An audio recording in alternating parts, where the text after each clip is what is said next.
thought art therapy is a way of a tool, is a specific tool to work with people in therapy. It's really entering in the healing world.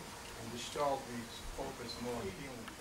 I'm basically a teacher of art and a practicing artist, and my orientation towards art education is the psychotherapeutic orientation. That's the basis. So some of the work I do is overtly therapeutic, and some of it is more to do with training. I've worked a lot in international schools with international baccalaureate students. But the psychotherapeutic model always comes through in everything I do and everyone I work with, including the groups of people that I work with here in Bali at my center in Ubud. We're going to do one exercise only. And the exercise we're going to do is, if you look at a Rudolph Steiner color circle, at the top of the color circle, you have the color red. But red is seen as the ultimate, the zenith, the most powerful color, the most noble color, and all the other colors are perceived by Steiner as moving towards red.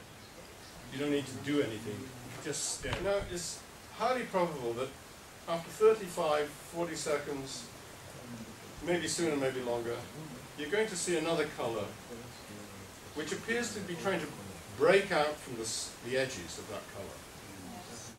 I can see people's heads nodding. Some people are starting to see it. This exercise, if you're looking at orange, the contrasting color which appears at the edge will be bluish. If you're looking at violet, you'll see yellowish. Everything depends on the actual hue, the actual intensity of the color you're looking at. Now, without taking your eyes off, please slide that triangle out of sight and keep looking. Is it working? Yeah. Blue is a color that retreats away from us. Blue and yellow are what Steiner calls polar opposites in the sense of the sun and the moon. All right? Blue is always psychologically associated with distance. Emotionally, Picasso's blue period. Sadness. I just had 4 associations I've never had before. And now I get fun associated with purple. Steiner describes purple as a color which carries the soul resonance, if you like, of severity, seriousness. It's a color associated with royalty, as is red. But inside each one, I'd like you to take that pen that you have that came with the kit there, and I'd just like you to draw a rectangle within the rectangle. So there we go. Art consists of certain elements.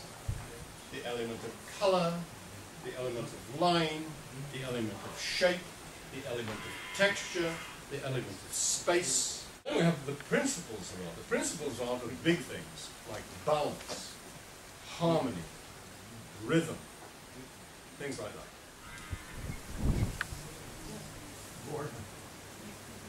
Boredom, good. Who said boredom? Aburrido. So yeah. Oppression. Oppression. Oppression. Draw some lines, and only lines. They can be thick, they can be thin, they can be curved, whatever kind of line. And then quite quickly, I'd like you to draw a linear equivalent to each word that I write down. And I'm going to do the Jungian approach. I'm going to try and put contrasting opposites. All right? So you do lines only. Whatever lines you think best suit these words. It's up to you. This is purely a skills exercise. All I want you to do is this sort of thing in a few moments. And we're not going to take an awful lot. But you will have to go slowly to do it. So you have to do that famous switch from the left brain to the right line. This is purely going to be a skill. So draw any kind of line, and this is purely to get you aware of skill. You're going to follow it as close as you can without touching it. That's 4 of those. Now, then I'd like you to do a completely different kind of line, and go to another edge. You may want to vary the thickness. I'm going to make this into a thick black line. I'm going to double up and make it into a thick line. And then I'm going to follow it with a thinner line. Because variety of line leads to interest. And now we come to the main project. Now we do what we've been warming up to do. The rest was all practice. Now we're going to get serious. I call this the abstract family portrait. You don't need to write abstract family portrait. Let me explain the project to you. Okay? We're not interested in what the members of your family look like. What we're interested in is what they're like as people. We're interested in their personalities. It's up to you to define who is a member of your family. Okay? What I'd like you to do is, in a purely abstract way, with no obvious symbol. This space here, the picture space, represents the family. The space the family occupies. Psychological, or if you like, spiritual space that the family occupies. What we want is lines of different kinds, different thicknesses, different patterns, if you like, which express the personalities of the different members of the family. So the way you use the space, how you maximize your creative use of the space, will help you to convey what you're going to say about it.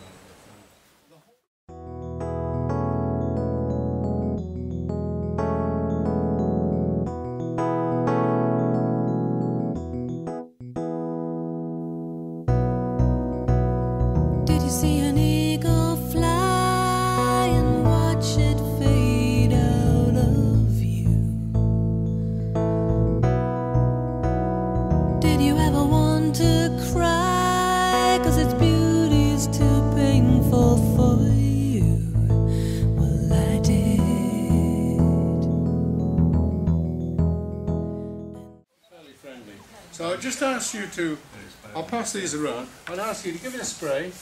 Might be better if you're standing up to do it. And just spray a bit of hairspray on it, that will fix it, so that the lines don't move. At this point, once you fix that, you can do more work on it and then fix it again.